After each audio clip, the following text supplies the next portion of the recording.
Assalamualaikum warahmatullahi taala wabarakatuh. Salam sejahtera saudara-saudara sekalian. Alhamdulillah berjumpa lagi kita di channel yang serba simple dan spontan, saudara-saudara.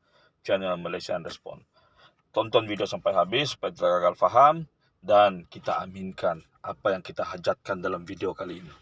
Oke, demam pilihan raya melanda lagi. Beberapa Dewan Undangan Negeri sudah pun dibubarkan dan beberapa DUN yang lain bakal menyusul.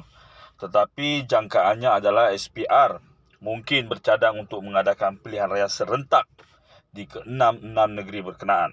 Okey.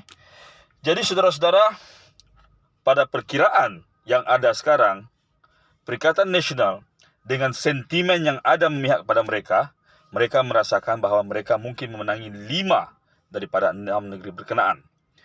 5 ini tidak perlu saya sebut, satu ini Pulau Pinang lah yang mereka rasakan sukar untuk mereka ganggu gugat. Kemudian di pihak Pakatan Harapan dan Barisan Nasional, mereka tidak mengambil kira sentimen tapi mereka memainkan faktor angka. Mereka gabungkan jumlah undi yang mereka ada, jadi mereka rasakan mereka boleh memenangi 5 juga daripada 6 negeri berkenaan kecuali Kelantan. Okey.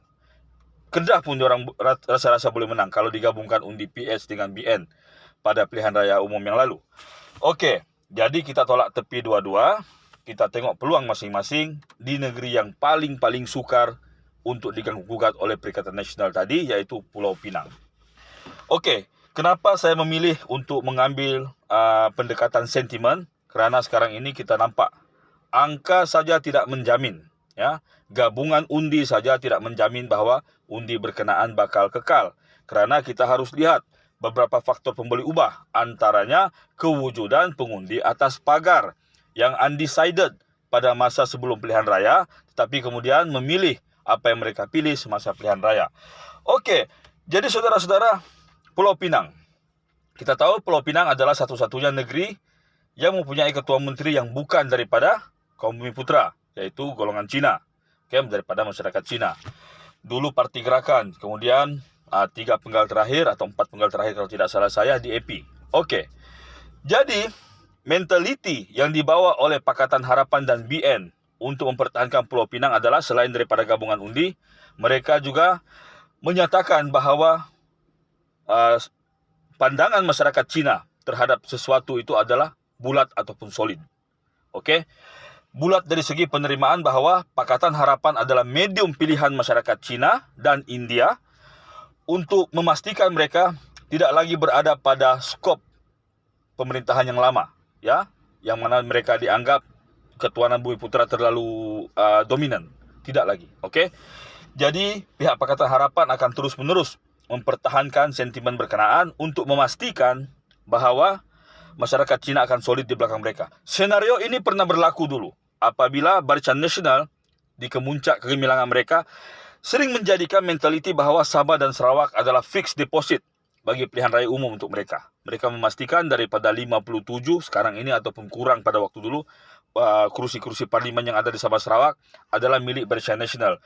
Jadi lawan-lawan mereka telah pun patah semangat, ya, kalah sebelum berjuang kerana mereka mengatakan, okeylah, percuma kita kempen mati-matian di Semenanjung, orang Sabah Sarawak akan tetap mengundi BN. Jadi inilah pendekatan digunakan oleh Barisan Nasional pada masa itu. Karena pada masa tersebut, kita harus ambil kira peranan media sosial dan kempen bukan atas pentas masih belum ada. Sekarang kempen talian, kempen sosial media meluas. Jadi hal berkenaan sudah tidak berlaku lagi. Jadi ini juga lah yang bakal berlaku di Pulau Pinang. Senario lama yang pernah berlaku di Sabah dan Sarawak sudah tidak berlaku lagi. Okey? Jadi kita tengok begini. Adakah benar pendapat Pakatan Harapan dan BN bahawa masyarakat Cina masih berpegang kepada sentimen lama, bahawa mereka solid berada di Pakatan Harapan karena Pakatan Harapan bagi mereka adalah medium terbaik untuk membela nasib mereka?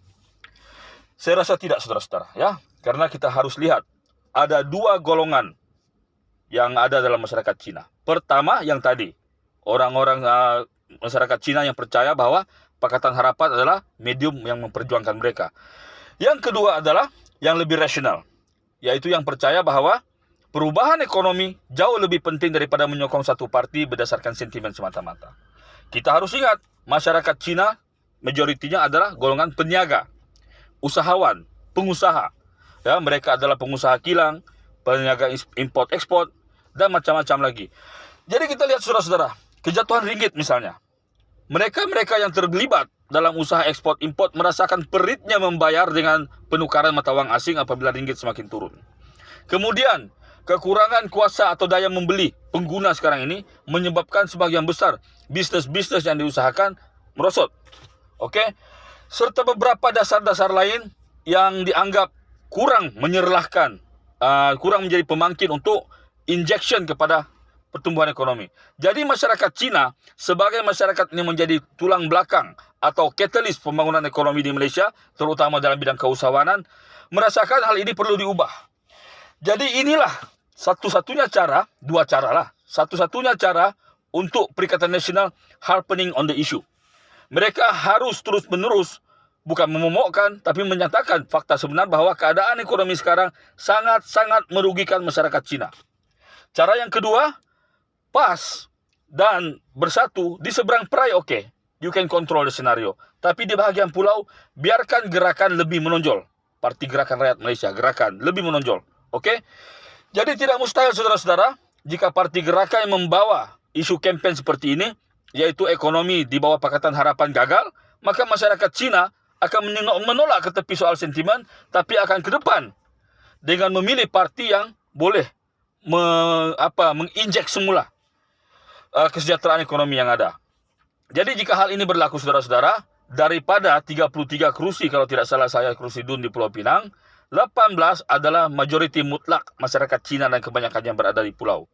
Sedangkan mereka juga mempunyai 4 atau 5 lagi kerusi yang juga majoriti masyarakat Cina tapi tidak terlalu mutlak. Jadi kalau kita ambil angka 20, ya, 20 daripada bilangan kerusi berkenaan adalah kerusi DUN masyarakat Cina kuat atau majoriti, maka gerakan tidak perlu ambil banyak. Cukup ambil 6 atau 7 kerusi, maka Perikatan Nasional boleh membentuk kerajaan di Pulau Pinang.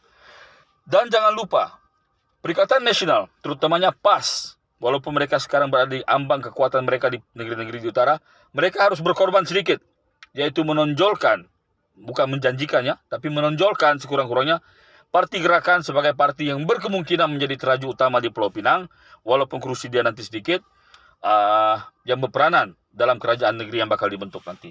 Insya Allah, jika perkiraan dan cara ini yang digunakan pakai oleh Perikatan Nasional, tidak mustahil Pulau Pinang akan menjadi negeri ke-6 yang dimenangi oleh Perikatan Nasional dalam matlamat mereka untuk sedikit menggoyahkan kedudukan kerajaan di peringkat pusat. Kenapa kerajaan di peringkat pusat goyah? Kerana jika di ke-6 negeri ini Perikatan Nasional menang, maka yang pertama sekali adalah Parti Keadilan Rakyat tidak lagi mempunyai menteri besar atau ketua menteri. Begitu juga di AP. Begitu juga PAN. Begitu juga PAN. Tidak ada lagi.